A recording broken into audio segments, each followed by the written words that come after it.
Welcome to ambition IQ। हम लोग क्या करने वाले हैं, जो क्रिप्टो करेंसी है और जो अपनी फिएट करेंसी है। फिएट करेंसी मतलब जो रियल करेंसी जो हम लोग डेली यूज़ करते हैं, जैसे रुपया हो गया, चाइना का येन हो गया, USA का डॉलर हो गया, यूरोपियन कंट्री का यूरो हो गया। ऐसी जो करेंसी रहती है उनको फिएट करेंसी कहते हैं। फिएट मतलब रियल करेंसी, और क्रिप्टो करेंसी मतलब ये आजकल की डिजिटल करेंसी भी हम लोग इसे कह सकते हैं, क्योंकि पूरी दुनिया इसे यूज़ कर रही है। अभी इंडिया ने भी क्या किया है, डिसाइड किया है कि हम लोग भी अपने कंट्री की डिजिटल करेंसी लाएंगे।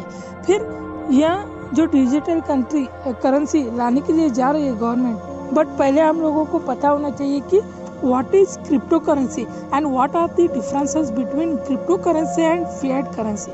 उसकी जानकारी हम लोगों को होना ज़रूरी है। तो फर्स्ट हम लोग क्या करेंगे, उसकी डेफिनेशन देखेंगे, किसकी, क्रिप्टो करेंसी या फिएट करेंसी की। क्रिप्टो करेंसी की डेफिनेशन क्या है, ये एक वर्चुअल डिजिटल करेंसी है, और जो अपनी फिएट करेंसी है वो कैसे रियल है, और वर्चुअल मतलब आभासी है, मतलब कभी भी आपको छू नहीं सकते, आप उसे फिजिकली टच नहीं कर सकते, वो डिजिटल फॉर्म में रहती है। और उसे क्या किया जाता है, इनक्रिप्ट किया जाता है। मतलब मैं अभी हम लोग कैसे व्हाट्सएप पे मैसेज सेंड करते हैं, वहाँ पे इनक्रिप्टेड मैसेज करके आता है। मतलब मैंने एक मेरे फ्रेंड को मैसेज भेजा तो वो उसके पास ही मैसेज आएगा, दूसरा कोई उसे रीड नहीं कर सकता।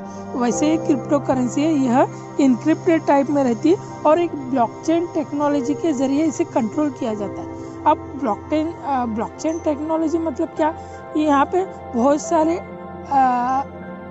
सॉफ्टवेयर यूज करके, बहुत सारे लैंग्वेजेस यूज करके और सिक्योर्ड ऐसी पेमेंट प्लेटफॉर्म देती है, उसे ब्लॉकचेन कहते हैं। मतलब क्रिप्टो करेंसी कैसी है, वर्चुअल है, इनक्रिप्टेड है और क्रिएटेड बाय ब्लॉकचेन टेक्नोलॉजी।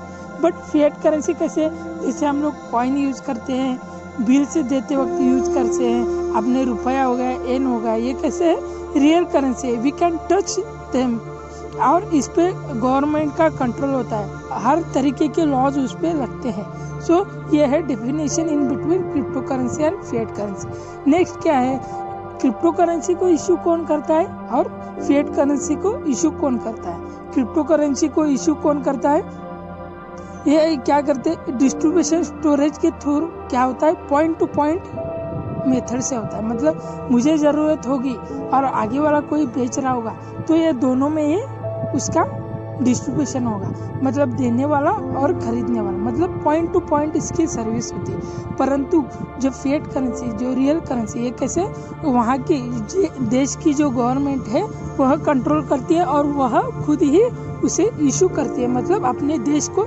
देती है। हम लोग 10 रुपये के नोट पे, 500 रुपये के नोट पे, 1000 रुपये के नोट पे देखा जाए तो वहाँ पे रहता है, देखो, 10 रुपया is given by central government, मतलब यह 10 रुपये गवर्नमेंट के द्वारा साझा किया जाता है। मतलब क्या, पूरी तरह गवर्नमेंट उसे इशू करती है, जैसे हम लोग यहाँ पे RBI इशू करती है।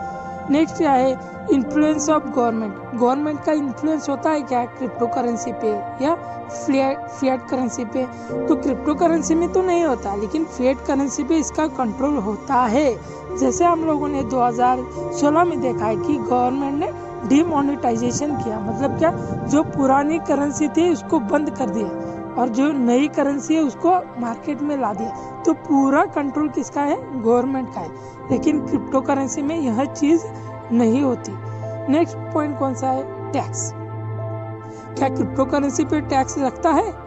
जी नहीं, क्रिप्टो करेंसी भी किसी तरह का टैक्स नहीं रहता है। लेकिन वही हम लोग फिएट करेंसी पे देखें तो वहाँ पे बहुत सारे टैक्सेस रहते हैं, जैसे इनकम टैक्स हो गया, गिफ्ट टैक्स हो गया, सेल्स टैक्स हो गया, इस तरह के टैक्सेस वहाँ पे अप्लाई किए जाते हैं। और लास्ट क्या है पॉइंट अपना, करेंसी यूनिट। करेंसी की यूनिट क्या रहती है, जैसे बहुत सारे यूनिट अपन ने देखे, एग्जांपल क्रिप्टो करेंसी के, बिटकॉइन हो गया, एथेरियम हो गया, रिपल हो गया, ये क्या है, क्रिप्टो करेंसी की यूनिट है।